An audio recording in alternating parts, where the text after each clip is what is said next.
Civilians ಯುದ್ಧ ಆಗ್ತಾ ಇದೆ, ಸಣ್ಣ ಮಕ್ಕಳು ಮೃತಪಟ್ಟಿದ್ದಾರೆ. ಸೊ ಇವತ್ತು ನಿಮ್ಮ ಪ್ರತಿಭಟನೆ ಮಾಡ್ತಿದ್ದಾರೆ ಸರ್. ಇವತ್ತು ನಾವು 3 ದಿವಸದಿಂದ ಇದನ್ನು ಖಂಡಿಸ್ತಾನೇ ಇದ್ದೀವಿ. ಕಾರಣ ಏನಂತ ಹೇಳಿದ್ರೆ ನಮ್ಮಲ್ಲಿ ಅಸ್ತ್ರಗಳಿಲ್ಲ, ಹಾಗಂತ ಹೇಳ್ಬಿಟ್ಟು ನಾವು ಮೌನಾಚರಣೆಯನ್ನು ಮಾಡ್ತಾ ಇದ್ದೀವಿ.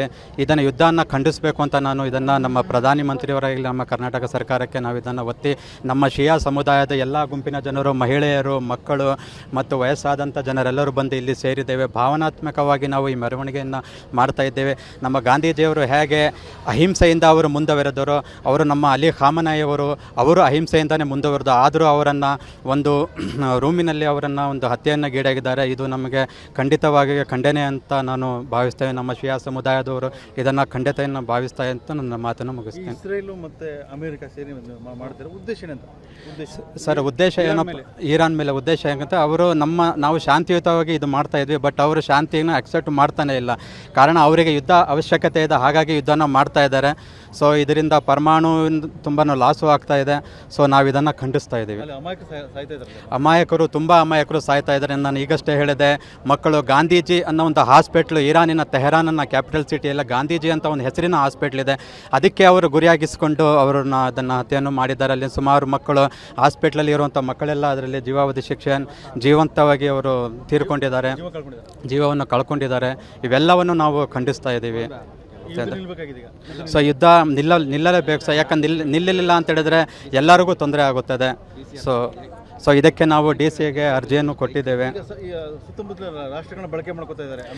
ಸರ್, ಅಮೇರಿಕ ಅವರು ಈಗ ಆಲ್ರೆಡಿ ಸೌದಿ ಅರೇಬ್ನವರನ್ನು ಬಳಕೆ ಮಾಡ್ಕೊಂಡಿದ್ದಾರೆ. ನಾವು ಅದಕ್ಕೂ ಖಂಡನೆ ಮಾಡ್ತೀವಿ. ಯಾಕಂತೇಳಿ ನಮ್ಮ ಇಸ್ಲಾಂ ದೇಶ ಆಗಿರುವಂಥ ಆದ್ರೂ ಅವರು ನಮ್ಮನ್ನು ಸಪೋರ್ಟ್ ಮಾಡ್ತಾ ಇಲ್ಲ.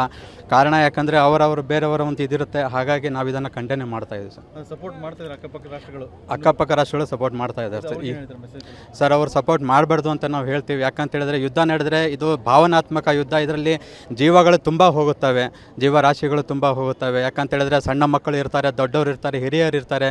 ಸೊ ಎಲ್ಲ ಇರೋದ್ರಿಂದ ಒಟ್ಟು ಈ ಪ್ರಪಂಚದಲ್ಲಿ ಜೀವ ಮತ್ತು ಜೀವನ ಎರಡು ಬಹಳ ಮುಖ್ಯವಾಗಿದೆ. ಇದನ್ನು ಕಳೆದುಕೊಂಡ್ರೆ ಏನೂ ಉಪಯೋಗ ಇಲ್ಲ ಅಂತ ನಾನು ಈ ಎರಡನ್ನು ಮಾತನ್ನು ಹೇಳ್ತೀನಿ ಸರ್. ಜುಲ್ಫಿಕಾರ್ ಅಲಿ ಅಂತ ಸಿವಿಲಿಯನ್ಸ್ ಮೇಲೆ ಹೊಡೆದಬಾರ್ದು.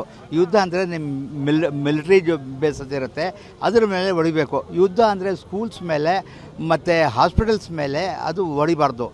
ಅದು ಹಂಗಂದರೆ ಇವ್ರು ಹೇಳ್ತಾರೆ ನಾವು ಪೀಸಿಗೆ ಕೆಲಸ ಮಾಡ್ತಾ ಇರೋದು. ಅಂದರೆ ಇಲ್ಲಿ ಪೀಸ್ ಎಲ್ಲಿ ಇದೆ? ಬಾಯಿಂದ ಹೇಳೋದು ಬೇರೆ, ಮಾಡೋದು ಬೇರೆ ಅಂತ ಇದೆ. ಇವ್ರಿಗೆ ಹೊಡೆದ್ಬಿಟ್ಟು ಖುಷಿ ಆಗಿಬಿಟ್ಟಿದ್ದಾರೆ ಸರ್. ಅಂದರೆ ಖುಷಿ ಆಗೋದು ಏನೋ ಈಗಲೇ ಖುಷಿ ಆಗಬೇಕು. ಒಂದು ಅರಬ್ನಲ್ಲಿ ಒಂದು ಪ್ರವರ್ಬ್ ಇದೆ ಸರ್, ಅದು ಏನಂದರೆ ಯಾರಾದರೂ ಸಾವು ಮೇಲೆ ನಾಯಿ ಎಲ್ಲ ಖುಷಿ ಆಗಿಬಿಟ್ರೆ ಅವ್ನು ಸಾವನ್ನು ಸಿಂಹ ಅಂತ, ಅವನು ಸಾವನ್ನು ಸಿಂಹ ಅಂತ.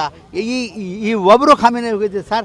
ಎಷ್ಟು ನೀವು ನೋಡಿ, within few days they will select, ಇವರು ಇನ್ನೊಂದು ಲೀಡರ್ ಸೆಲೆಕ್ಟ್ ಮಾಡ್ತಾರೆ. ಅಲ್ಲಿ ಇದೆ ಸರ್, ಇವರೇ ಅಂತ ಇಲ್ಲ. Every 5 years leader must be change. ಅದರ ಕ್ಲರಿಕ್ಸ್ ಇರ್ತಾರಲ್ಲ, 5 ವರ್ಷ ಮೇಲೆ ಇವ್ರಿಗೆ ಇದು ಮಾಡ್ತಾರೆ, ಕೇಳ್ತಾರೆ, ಎಲ್ಲ ಇದು ಮಾಡ್ತಾರೆ. ಹಾಂ, ಮೋದಿಯವ್ರಿಗೆ, ನಮ್ಮ ಪ್ರೈಮ್ ಮಿನಿಸ್ಟರ್ ಮೋದಿಯವ್ರಿಗೆ ನಾನು ನಮ್ಮ ಶಿಯಾ ಕಮ್ಯುನಿಟಿ ಪರೆಯಿಂದ, ಅಂಜುಮನ್ ಫೈಜಾನ್ ಹುಸೈನಿ, ಅಂಜುಮನ್ ಹುಸೈನಿಯ ಪರೆಯಿಂದ ನಾನು honourable prime minister Narendra Modi ಅಂದ್ರೆ ನಾನು ಏನು ಕೇಳೋದಂದರೆ, ಈ ಯುದ್ಧ ನಿಲ್ಲಬೇಕಂದ್ರೆ ನೀವು ಕಂಡಮ್ ಮಾಡಬೇಕು. ಇಸ್ರಾಯೇಲಿಗೆ ಮತ್ತು ಅಮೇರಿಕಕ್ಕೆ ನೀವು ಸಪೋರ್ಟ್ ಮಾಡಬಾರ್ದು. ನಮ್ಮ ಪರೆಯಿಂದ ನೀವು ಮೆಸೇಜ್ ಕೊಡಬೇಕು ಅವ್ರಿಗೆ, ಇದು ವಾರ ನಿಲ್ಲಿಸ್ಬೇಕು, ಸಿವಿಲಿಯನ್ಸ್ ಮೇಲೆ ಹೊಡೆದು ಬೇಡ, ಏನಿದ್ರು ಮಾತುಕತೆ ಮಾಡಿಕೊಂಡೆ ರೂಲ್ಸ್ ವಾರ ಏನಿದೆ ಅದರಲ್ಲಿ ಮಾಡ್ಬೋದು ಅಂತ ಹೇಳಿ ಭಾರತ್ ಮಾತಾ ಕಿ ಜೈ.